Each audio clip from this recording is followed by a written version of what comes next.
Alright, dosto, what's up and welcome back to this YouTube channel. It's your guy Igor here. Guys, is Canada going to ban Indians?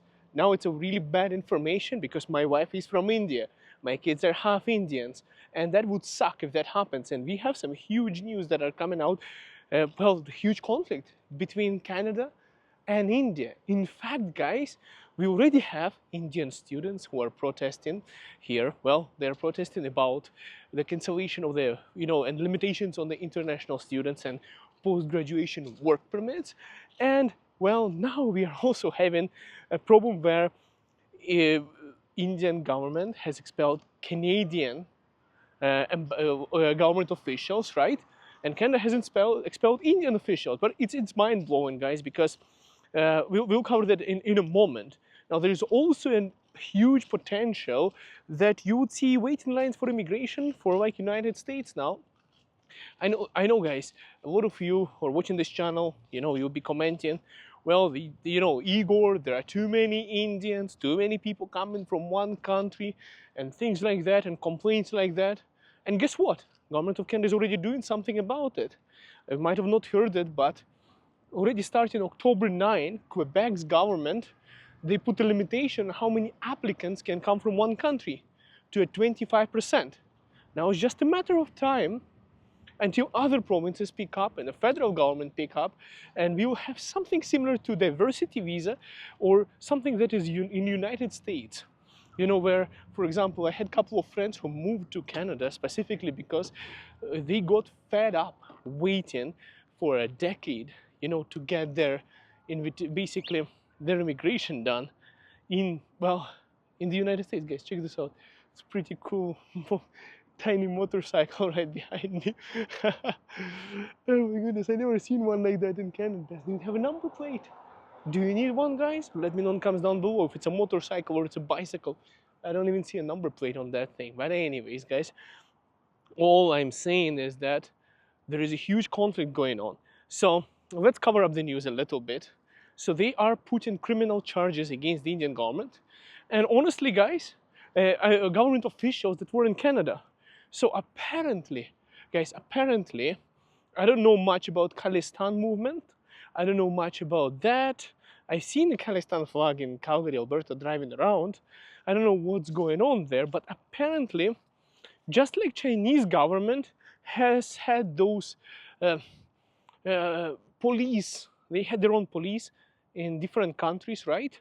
Working for an embassy and basically interrogating and beating up Chinese citizens who are against, the regime in China. I think India decided to adopt a strategy similar to, what is happening, with China to Canada. So from official sources in Canada, what I understand from the news is literally Indian government officials were terrorizing Indian people who are Canadian citizens in Canada. Guys, it's crazy. It's insane. And opposition of Canada says we should sanction India as a country. Guys, check this out. I found Ukrainian flag here. You know why there is Ukrainian flag here? It's because it's one of my favorite Ukrainian shops right over there. I'm not endorsing or sponsored by this video, but I was just, pretty cool to show you where you can get some Ukrainian pierogies purchased in Calgary. So I just dropped something. Where is it? See, now I don't want to be littering in Canada. You have to maintain this country clean, beautiful, the way we came here, guys, the way the country is. And now it seems like, Indian government itself, guys, I started reading comments. Lots of government channels in Canada have blocked comments. Guys, I want to be honest with you. Let me be 100% honest with you. There might be some comments in this video as well. I'll tell you how it works. You probably know it already if you're from India. Guess what, guys? Whatever, lunatic schemes you think that Indian government is implementing right now has been already implemented in Russia, and therefore it has been already implemented in Ukraine. So how it works is that they hire thousands of people to sit at home, a couple $100 a month, and write comments on social media. It's called informational warfare. They're not necessarily to go to war against the country, but you could literally just spam nonsense in comments. And you would have thousands of employees sitting in their offices, just like those call centers, writing comments for people to create tensions and push the Indian government's agenda onto Canadians, sabotage the elections and other things. It's difficult to prove, close to impossible. You can have an army of bots, you can hire real people, and just create a havoc in a comment section under any video. Any person pushing the agenda, anyone talking against Modi, let's say, therefore Putin. Because guess what, guys? This is a playbook of Mr. Putin in Russia. I've seen it there. In fact, I know people who took the job to do that. Some people that I know, recruiters who were hiring. You know, it's nothing new. It's nothing new for a broke country where I'm originally from, in Eastern Europe, to see these things that might be new for Canadians. This is nothing absolutely new to me, shouldn't be a new thing to you. So I'm just telling you how it works. So if you see a bunch of nonsense comments, thousands of comments that people who never was on this channel, never knew that, you know, then you would know that this video got struck by the Modi-ganda machine, Modi's propaganda machine, you know, guys. And if I visit India, I might fall off the roof by commenting that, because that's another strategy that Russia has been doing. India hasn't done that yet. And it's crazy, guys. You are not going to believe the strategies, and you would think those are real comments, but they're not. And that's why you see all the news channels popped it off, because literally India has declared informational war onto Canada. Literally, they put, push Canada into a frenzy. And guess what? What it's going to do for Indian population? After all, you know, I talked to my father-in-law who lives in India. You know, I talked to him, and you know, we came to a conclusion. The only people who are going to be suffering from this entire political nuisance is actually Indians who are in Canada. What do these sanctions change or anything? Your accessibility to, what is this called? OBS, not OBS. OBS is a open broadcast system. That's what people do on YouTube. BLS or something, where you go to get your Indian paperwork, where Canadian citizens who are Indians actually, who are going to India, getting their visas cancelled because they gave up their citizenships, let's say, just to have you know, better passport of a better country, be Canadians. So guys, don't call those Indians who are in Canada not Canadians. They are Canadians, but they're the ones who are getting repressed by this. Honestly, they're the majority of people who are coming to visit their far distant relatives. A lot of people from India were born in Canada, raised in Canada. They are what is called Canadians, and it's a stupid thing. It's a bad news now. It's a very bad news for Indian, they say South Asians in Canada. No, it's actually terrible, guys.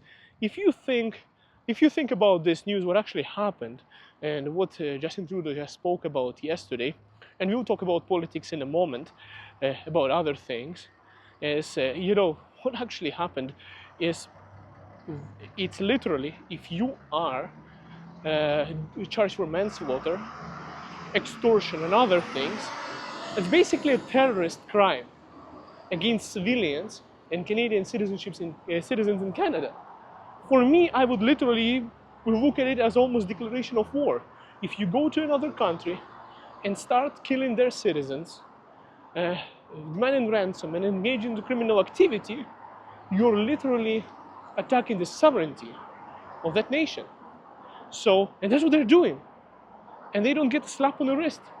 And they think that they can just crush Canada with their informational warfare, and you know, with the fake commenters, with the bots on social media, with the propaganda that they unleash on that, you know, with their fake media that they do have. You look at the Indian media, what's going on right now. It's like a wave, one after one after one after one, channels coming up with information just to try to overburden and, you know, like scream louder than Canadian media under one tune, guys. Guys, I come from a country of, I'm used to propaganda. In fact, I'm used to lying so much from the media, from the news channels, that I come from a country that people, you know, like, even in Russia, nobody believes what anyone says anymore from traditional media, especially if it's controlled by the government. So it's not something foreign to me in my culture where I'm coming from, where you don't trust your own traditional media because they get paid, they get why they put a certain agenda, and it's very easy to spot that pattern when you start looking like Times of India and a bunch of other newspapers, and you can basically I can put a bunch of news papers, and you see one news portrayed, and Canadian news are coming with one information, and all of those news channels are commanding all together against that, and there is an informational clash now, and an entire thing. They are all trying to appeal to Canadians now who don't like Trudeau by making huge insults and attacks on himself as well.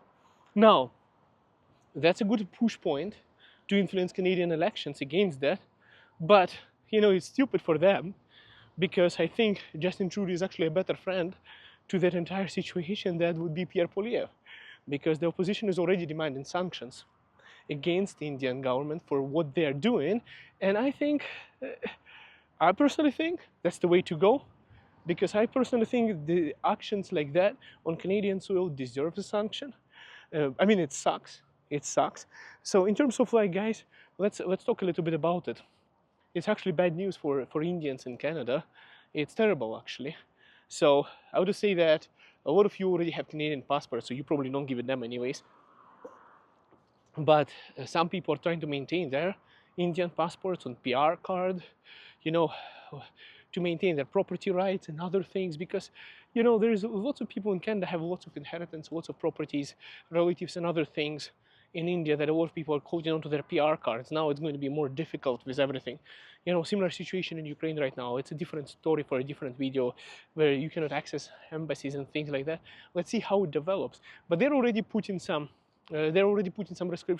descriptions like restrictions in terms of, guys, limitations of how many people from each country can apply, for example, in Quebec. So there is already an issue like that. Now we also have TikTok and stuff like that, and there is lots of hate going on towards, guys, towards what? Indian population as well. I recently made a video, guys, just showing houses in northeast of Calgary, and it's a pretty shitty video, nothing special, on TikTok, and there is already some comments coming out, and I feel that TikToks and other platforms are promoting that kind of thing that has potential negative impact towards Indians. So I have a feeling, guys, that we are being manipulated a lot, and it's going to be a huge thing, might be a huge conflict, because let's guys say, essentially, whatever India is doing, China is doing the same thing.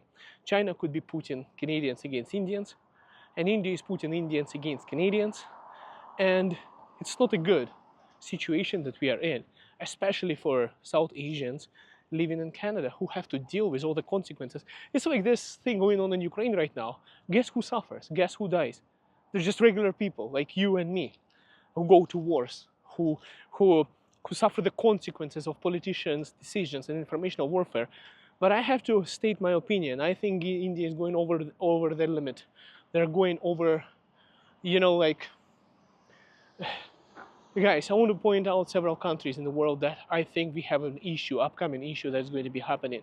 Number one is, well, Russia, China, Iran, North Korea, India.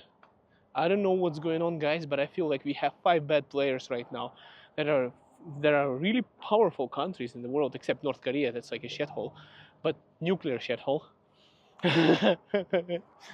And they are starting to break all possible rules of the right of law, manipulation, and other things. Well, nothing new apparently, guys, but I'm just saying that it's a formidable powers, and like with me publishing such videos, I could go missing. But but I still have to speak for the right of speech, since we still have it for now, and we have to stand up for it. But I just want to say, guys, it's crazy. I'm just looking at it as a person who is somewhat knowledgeable about social media and how clickbaiting works and things like that. I gotta tell you guys, it's pretty terrible news, and let's see where this conflict leads us, because I have a feeling that they are trying to crush this country in terms of informational war. they're trying to, like there's some players who want Canada to fail right now. And the worst part about it, it's trying to create hatred between, Indian people and Canadians for no freaking reason for that matter. And it's pretty bad. And it's guys, it's not you and me who gets shy, decide we are nobodies. They're the big players, and I just hope that there will be not too many repercussions and hatred towards Indians in Canada, especially those guys who are in Canada, who are Indians in Canada, are not exactly those Indians who are in India. You know who are the Indians in Canada? They're the best ones. You know how I know is you get the best. Canada has managed over the years to take the cream from the milk. So you take the best people out of the country and bring them to Canada, and that's what Canada has been doing so far.